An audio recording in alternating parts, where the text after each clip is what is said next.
ಖಾಸಗಿ ದೂರದವರು ಸಾಕಷ್ಟು ಪ್ರಮಾಣದಲ್ಲಿ ಧನಿಕೆ ಆಗ್ತದೆ.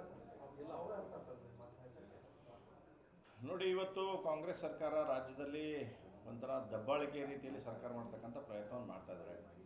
ಇವತ್ತು ನ್ಯಾಯಾಲಯ ತೀರ್ಪನ್ನು ಕೊಟ್ಟಿದೆ. ಇವತ್ತು ಅದ್ರ ಜೊತೆಗೆ ನಮ್ಮ ಇದ್ರದ್ದು ನ್ಯಾಯಾಲಯ ಕೂಡ ಇವತ್ತು ಅದನ್ನು ತೀರ್ಪು ಕೊಟ್ಟಿದೆ. ಲೋಕಾಯುಕ್ತಕ್ಕೆ ಕಂಪ್ಲೇಂಟ್ ಆಗಬೇಕು ಮತ್ತು ಅವ್ರ ಮೇಲೆ FIR ಮಾಡಬೇಕಂತಕ್ಕಂಥದ್ದನ್ನು ಕೂಡ ಜನಪ್ರತಿನಿಧಿಯ ಇರ್ತಕ್ಕಂಥ ಕೋರ್ಟು ಕೂಡ ಕ್ಲಿಯರ್ ಮಾಡಿದೆ. ಇಷ್ಟು ಹೇಳಿದ ಮೇಲೆ ಏನಾದರೂ ಮಾನ ಮರ್ಯಾದೆ ಅಂತಕ್ಕಂಥ ಮಾತನ್ನು ಸನ್ಮಾನ್ಯ ಮುಖ್ಯಮಂತ್ರಿಗಳಾಗಿರ್ತಕ್ಕಂಥ ಸಿದ್ದರಾಮಯ್ಯರವರು ಭಾಳ ಕಡೆ ಮಾತಾಡ್ತಾರೆ. ಏನಾದರೂ ಮಾನ ಮರ್ಯಾದೆ ನಿಮ್ಗೇನಾದರೂ ಇದ್ದರೆ ಅಂತಕ್ಕಂಥದ್ದನ್ನು ಅಂತ ಹೇಳ್ತಾರೆ. ಅದೇ ಪ್ರಶ್ನೆ ನಾನು ಇವತ್ತು ಕೇಳೋಕ್ಕೆ ಇಚ್ಛೆಪಡ್ತೀನಿ. ನಿಮಗೇನಾದರೂ ಮಾನ ಮರ್ಯಾದೆ ಅಂತಕ್ಕಂಥದ್ದು ಇತ್ತಂತಂದರೆ ದಯವಿಟ್ಟು ಇವತ್ತು ಕೋರ್ಟಿಗೆ ತಲೆಬಾಗಬೇಕಂತ ಕೆಲಸ ಮಾಡಿ. ಏನು ಡಾಕ್ಟರ್ ಬಾಬಾ ಸಾಹೇಬ್ ಅಂಬೇಡ್ಕರ್ ಅವರು ಬರೆದಿರ್ತಕ್ಕಂಥ ಸಂವಿಧಾನ ಎಲ್ಲರಿಗೂ ಒಂದೇ ಐತಿ, ಇವ್ರಿಗೊಂದು ಅವ್ರಿಗೊಂದು ಅನ್ನುವಂಥದ್ದಿಲ್ಲ. ಹೀಗಾಗಿ ಇವತ್ತು ಕೋರ್ಟಿಗೆ ತಲೆಬಾಗಿ ಮೊದಲು ರಾಜೀನಾಮೆ ಕೊಡಿ. ನೀವು ಯಾವುದೇ ಮೀನಾಮೇಷ ಮಾಡಲಾರ್ದ ರಾಜೀನಾಮೆ ಕೊಟ್ಟು ನೀವು ಅದಕ್ಕೆ ಕಾನೂನಿನ ಪ್ರಕಾರ ಏನು ಮಾಡೋದೈತಿ ಮಾಡಿಕೊಡ್ರಿ. ನೀವು ಸತ್ಯ ಹರಿಶ್ಚಂದ್ರ ಅನ್ನೋಂಥ ನಾಳೆ ಸಾಬೀತಾತಂದ್ರೆ ಬಂದು ವಾಪಸ್ ನೀವೇ ಕುಂದ್ರಿ, ನಮಗೇನು ಅಭ್ಯಂತರ ಇಲ್ಲ. ಆದರೆ ಹಿಂದೆ ಇದೇ ಸನ್ಮಾನ್ಯ ಯಡಿಯೂರಪ್ಪನವರು ಮುಖ್ಯಮಂತ್ರಿಗಳಿದ್ದಂಥ ಸಂದರ್ಭದಲ್ಲಿ ಏನು ಮಾತಾಡಿದರೆ ಇದೆ, ಅವಾಗ ಇದೇ ಸಿದ್ದರಾಮಯ್ಯನವರು ಅನೇಕ ವಿಷಯಗಳನ್ನು ಅವತ್ತು ಮಾತಾಡೋಂಥ ಪ್ರಯತ್ನ ಮಾಡಿದರು.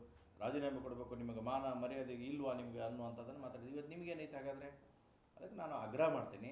ನಿನ್ನೆ ದಿವಸ ನಮ್ಮೆಲ್ಲ ಆರ್ ಅಶೋಕ್ ಅವರ ನೇತೃತ್ವದಲ್ಲಿ, ನಮ್ಮ ವಿಪಕ್ಷ ನಾಯಕರಾಗಿರ್ತಕ್ಕಂಥ ಆರ್ ಅಶೋಕ್ ಅವರ ನೇತೃತ್ವದಲ್ಲಿ ನಾವು ನಿನ್ನೆ ಗಾಂಧಿ ಪ್ರತಿಮೆ ಬಳಿ ವಿಧಾನಸೌಧದಲ್ಲಿ ಹೋರಾಟವನ್ನು ಕೂಡ ಮಾಡಿದ್ದೇವೆ. ಆದರೆ ಅದನ್ನು ಕೂಡ ಅರೆಸ್ಟ್ ಮಾಡಿ ಬಂಧನ ಮಾಡಿ ಒಳಗಡೆ ಕುಂದಿರ್ತಕ್ಕಂಥ ಕೆಲಸವನ್ನು ಇವತ್ತು ಸರ್ಕಾರ ಮಾಡ್ತಾ ಇದೆ. ಹೀಗಾಗಿ ನಾನು ಭಾಳ ಆಗ್ರಹಪೂರ್ವಕ ಹೇಳೋದು, ಮುಖ್ಯಮಂತ್ರಿಗಳೇ ದಯವಿಟ್ಟು ರಾಜೀನಾಮೆ ಕೊಡಿ, ತನಿಖೆಗೊಳಪಡಿಸ್ರಿ. ತನಿಖೆ ಏನಂತ ಆಗುತ್ತೆ, ಸತ್ಯಾಸತ್ಯತೆ ಏನು ಬರುತ್ತೆ, ತದನಂತರ ಉಳಿದೆಲ್ಲ ನಿರ್ಧಾರಗಳನ್ನು ತೆಗೆದುಕೊಳ್ಬೇಕಂತ ಆಗ್ರಹವನ್ನು ಮಾಡ್ತೀವಿ. ಕ್ಯಾಬಿನೆಟ್ನಲ್ಲಿ ಭಾಳ ಗಂಭೀರ ಚರ್ಚೆ ಮಾಡಿದ್ದಾರೆ. ಸರ್ಕಾರದ ಯಾವುದೇ ಆದೇಶಗಳನ್ನು ಚೀಫ್ ಸೆಕ್ರೆಟರಿ ಕಳಿಸ್ಬೇಕಾದ್ರೆ ನಮ್ಮ ಅನುಮತಿ ಕೊಡಬೇಕು, ಸಚಿವ ಸಂಪುಟದಲ್ಲಿ ಪಾಸ್ ಆಗಬೇಕು ಅನ್ನೋ ರೀತಿ. ನೋಡ್ರಿ, ಇವತ್ತು ನಿನ್ನೆ ಕ್ಯಾಬಿನೆಟ್ ಸಭೆಯಲ್ಲಿ ತೆಗೆದುಕೊಂಡಿರ್ತಕ್ಕಂಥ ತೀರ್ಮಾನ ಅಂದರೆ ಕುಂಬಳಕಾಯಿ ಕಳ್ಳ ಅಂದ್ರೆ ಹೆಗಲು ಮುಟ್ಕೊಂಡು ನೋಡಿದಲ್ಲ ಅನ್ನೋಂಥ ರೀತಿಯಲ್ಲಿ ಆಗೈತಿ. ಯಾಕೆ ನಿಮಗೆ ಹಾಗಾದರೆ ಗವರ್ನರ್ ಅವ್ರು ಕೇಳಿದ ಕಾಗದ ಪತ್ರಗಳನ್ನು ಕಳ್ಸೋಕೆ ನಿಮ್ಗೆ ಏನು ಸಮಸ್ಯೆ ಐತಿ? ಇವತ್ತು ಏನು ತೊಂದರೆ ಐತಿ? ಅವ್ರು ಕಳಿಸ್ತಿದ್ರು. ಹಾಗಾದರೆ ನಿಮಗೆ ಇವತ್ತು ಸರ್ಕಾರಕ್ಕೆ ಒಂದು ಭಯ ಐತಿ, ಇವರಲ್ಲಿ ಏನೋ ಲೋಪದೋಷಗಳಿದ್ದಾವೆ ಅಂತಕ್ಕಂಥದ್ದನ್ನು ನಿನ್ನೆ ನಿರ್ಣಯ ನೋಡಿದರೆ ಒಂದು ಕಡೆ ಅನ್ಸಕ್ಕೆ ಸ್ಟಾರ್ಟ್ ಆಗೈತಿ. ಇಲ್ಲಿ ಸರ್ಕಾರದಲ್ಲಿ ಭಾಳಷ್ಟು ಲೋಪದೋಷಗಳು ಹೊಂದಿದ್ದಾರೆ ಅನ್ನೋಂತಕ್ಕಂಥ ಮಾಹಿತಿ ಇವತ್ತು ಸಿಗ್ಬೋದಂಥ ವಿಚಾರಗಳು ಬಂದಿದ್ದಾವೆ. ಯಾಕಂದರೆ ಇವತ್ತು ಮೂಢ ಹಗರಣ ಇರಲಿ ಅಥವಾ ವಾಲ್ಮೀಕಿ ಹಗರಣ ಇರಲಿ, ಎರಡೂ ಈ ಅನೇಕ ಡಾಕ್ಯುಮೆಂಟೇಷನ್ ಹೊರಗೆ ಬಂದಮೇಲೆ ಇವತ್ತು ಇದೆಲ್ಲ ಸತ್ಯಾಸತ್ಯತೆ ಏನು ಅನ್ನೋಂಥದ್ದು ಗೊತ್ತಾಗೈತಿ. ಹೀಗಾಗಿ ಅವನು ಮುಚ್ಚಿ ಹಾಕುವಂಥ ಕೆಲಸಕ್ಕೆ ಸರ್ಕಾರ ಮತ್ತೊಂದು ಕಡೆಯಿಂದ ಹಿಂಬಾಗಲಿಂದ ಪ್ರಯತ್ನ ಮಾಡುವಂಥದ್ದಾಗೈತಿ. ಆದರೆ ಇದು ಯಾವುದಕ್ಕೂ ಕೂಡ ಸರ್ಕಾರ ಆಗಲಿ ಇನ್ನು ಮುಂದೆ ಅರ್ಥ ಮಾಡ್ಕೋಬೇಕು, ಇದು ಯಾವುದು ಭಾಳ ದಿವಸ ನಡೆಯುವಂಥದ್ದಲ್ಲ. ಜನ ಎಲ್ಲವನ್ನು ಕೂಡ ನೋಡ್ತಾ ಇದ್ದಾರೆ. ಸರಿಯಾದ ಸಂದರ್ಭದಲ್ಲಿ ಜನರು ಸರಿಯಾದ ಇರತಕ್ಕಂಥ ತೀರ್ಮಾನವನ್ನು ತೆಗೆದುಕೊಳ್ತಾರೆ ಅಂತ ವಿಶ್ವಾಸ ನನಗಿದೆ. CBI ಮುಕ್ತ ತನಿಖೆಗೂ ಸಹ ಹಿನ್ನಡೆಯಾಗ್ತದೆ, ಬೇಡ ನೋಡಿ, ಅವ್ರಿಗೆ ಸ್ಪಷ್ಟತೆ ಇದೆ. ಮೂಢ ಹಗರಣ ಮತ್ತು ವಾಲ್ಮೀಕಿ ಹಗರಣದಲ್ಲಿ ಸರ್ಕಾರದ ಇನ್ವಾಲ್ವ್ಮೆಂಟ್ ಏನು ಅನ್ನೋದು ಕ್ಲಿಯರ್ ಇದೆ. ನೋಡಿ, ವಾಲ್ಮೀಕಿ ಹಗರಣದಲ್ಲಿ ಸದನ ನಡೆದಾಗ ಮುಖ್ಯಮಂತ್ರಿಗಳು ಉಪಮುಖ್ಯಮಂತ್ರಿಗಳು ಏನು ಹೇಳಿದರು, ಅಲ್ಲೇ ನಾಗೇಂದ್ರ ಅವ್ರಿಗೆ ಕ್ಲೀನ್ ಚಿಟ್ ಕೊಟ್ಬಿಟ್ರು. ಅವ್ರದ್ದು ಏನು ಪಾತ್ರ ಇಲ್ಲ, ಇದರಲ್ಲಿ ಏನೂ ಮಾಡಿಲ್ಲ, ನಾನು ಅವ್ರು ಬೆನ್ನಿಗೆ ನಿಲ್ತೇನೆ ಅಂತಕ್ಕಂಥ ಮಾತಾಡಿದ್ರು. ಇನ್ಯಾವ ಎಕ್ಸ್ಪೆಕ್ಟೇಷನ್ ಮಾಡ್ತೀನಿ ಇವ್ರ ಕಡೆ ತನಿಖೆ ಮಾಡ್ತಾರೆ ಅಂತಂದೇಳಿ? ಆದರೆ ಇವತ್ತು ED ಮತ್ತು CBI ಬಂದಮೇಲೆ ಭಾಳ ಸ್ಪಷ್ಟವಾಯಿತು, ನಾಗೇಂದ್ರ ಅವರು 100% ಇನ್ವಾಲ್ವ್ಮೆಂಟ್ ಇದೆ ಅಂತಕ್ಕಂಥ ಮಾಹಿತಿ ಇವತ್ತು ED ಮತ್ತು CBIಲಿಂದ ಗೊತ್ತಾಯಿತು. ಹೀಗಾಗಿ ಇವತ್ತು ಮುಖ್ಯಮಂತ್ರಿಗಳಿಗೆ ಬಹುಶಃ ಹೆದರಿಕೆ ಆಗ್ತಿರುತ್ತೆ. ಈಗ ನಾಗೇಂದ್ರ ಮೂಲ ನಂದಾಯಲ್ಲಿ ಪಾಳೆ ಬರುತ್ತೋ ಅಂತ ಭಯ ಇರಬೇಕು. ಆ ಕಾರಣಕ್ಕಾಗಿ ಇವತ್ತು CBIನ ಪೂರ್ವಾಪರ ಇಲ್ಲದೆ ಇಲ್ಲಿ ಬರಬಾರ್ದು ಅಂತಕ್ಕಂಥ ಹೇಳಿಕೆಯನ್ನು ಕೊಡುವಂಥದ್ದು ಮಾಡತ್ರ. ಒಂದು ಸ್ಪಷ್ಟ ಅರ್ಥ ಮಾಡಬೇಕು, ಇವತ್ತು ದೇಶದಲ್ಲಿ ನ್ಯಾಯಾಲಯಗಳಿದ್ದಾವೆ. ನೀವೇನೇ ಹೇಳಿದ್ರು ಕೂಡ ನ್ಯಾಯಾಲಯದಿಂದ ಅವರು ತೊಗೊಂಡು ಬರುವಂಥದ್ದು ಆಗುತ್ತೆ. ಹೀಗಾಗಿ ಆ ರೀತಿಯಾದಂಥ ಕಟ್ಟಳೆಗಳನ್ನು ಕಾನೂನುಗಳನ್ನು ತರುವಂಥದ್ದು ಸರಿಯಲ್ಲ. ನೀವು ಸ್ವಚ್ಛವಾಗಿದ್ದು ಕೆಲಸ ಮಾಡಿ, ನಿಮ್ಗೆ ಯಾರು ಬೇಡಂತಾರೆ? ನಿಮ್ಗೆ 136 ಜನ ರಾಜ್ಯದ ಜನ ಭಾಳ ಒಳ್ಳೆ ಲೀಡ್ ಕೊಟ್ಟು ನಿಮಗೆ ಗೆಲ್ಲಿಸಿ ಇವತ್ತು ಸರ್ಕಾರ ಮಾಡಿರಿ ಅಂತ ಕೊಟ್ಟಾರ. ಜನಪರವಾಗಿರ್ತಕ್ಕಂಥ ಕೆಲಸ ಮಾಡಿರಿ ಅಂತ ಹೇಳ್ಯಾರ. ಆದರೆ ಅವನ್ನೆಲ್ಲವನ್ನು ಬಿಟ್ಟು ಇವತ್ತು ಜನಪರವಾದಂಥ ಕೆಲಸನೂ ಆಗೋದು, ₹1 ಡೆವಲಪ್ಮೆಂಟ್ ಅನ್ನುವಂಥದ್ದು ಇಡೀ ಕರ್ನಾಟಕದಲ್ಲಿ ಕಾಣ್ತಾ ಇಲ್ಲ. ಅದನ್ನೆಲ್ಲ ಬಿಟ್ಟು ಈ ರೀತಿಯಾದಂಥ ಸುಮ್ಮನೆ ಸಮಯನ ವ್ಯಯ ಮಾಡೋ ಮುಖಾಂತರ ಜನರಿಗೆ ದಾರಿ ತಪ್ಪಿಸ್ತಕ್ಕಂಥ ಕೆಲಸವನ್ನು ಸರ್ಕಾರ ಮಾಡಕೊಂಡೈತಿ. ಇದು ನಡೆಯೋದಿಲ್ಲ ಅನ್ನುವಂಥದ್ದು ನಾನು ಸ್ಪಷ್ಟವಾಗಿ ಹೇಳ್ತೀನಿ. ಯಾಕೆ ಅರ್ಕಾವತಿ ಡಿನೋಟಿಫೈ ಯಾಕೆ ಸೀರಿಯಸ್ ತಗೋತಾ ಇಲ್ಲ ಅಂತ ನೀವು?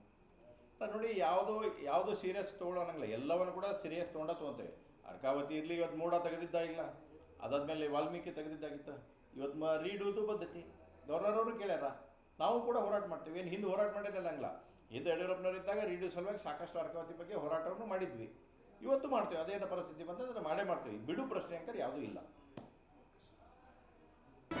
ಜಿ ಕನ್ನಡ ನ್ಯೂಸ್ ಈಗ ನಿಮ್ಮ ಮನೆಯಲ್ಲೇ ನೋಡಿ, ಎಲ್ಲ ಕೇಬಲ್ಗಳಲ್ಲಿ ಈಗ ಲಭ್ಯ. ನಿಮ್ಮ ನೆಚ್ಚಿನ ಜಿ ಕನ್ನಡ ನ್ಯೂಸ್ ಈಗ ಸನ್ ಡೈರೆಕ್ಟ್ ನಲ್ಲಿ ನಂಬರ್ 292.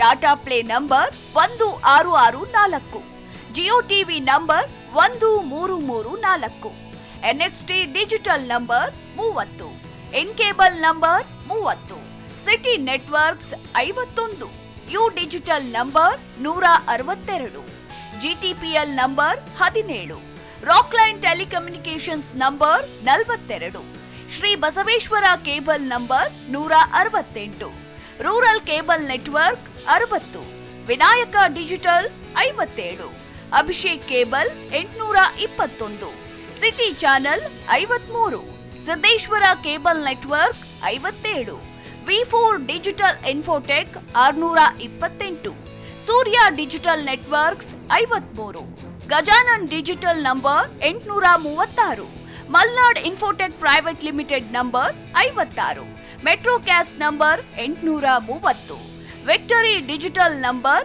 167ರಲ್ಲಿ ನೋಡಿ ಆನಂದಿಸಿ.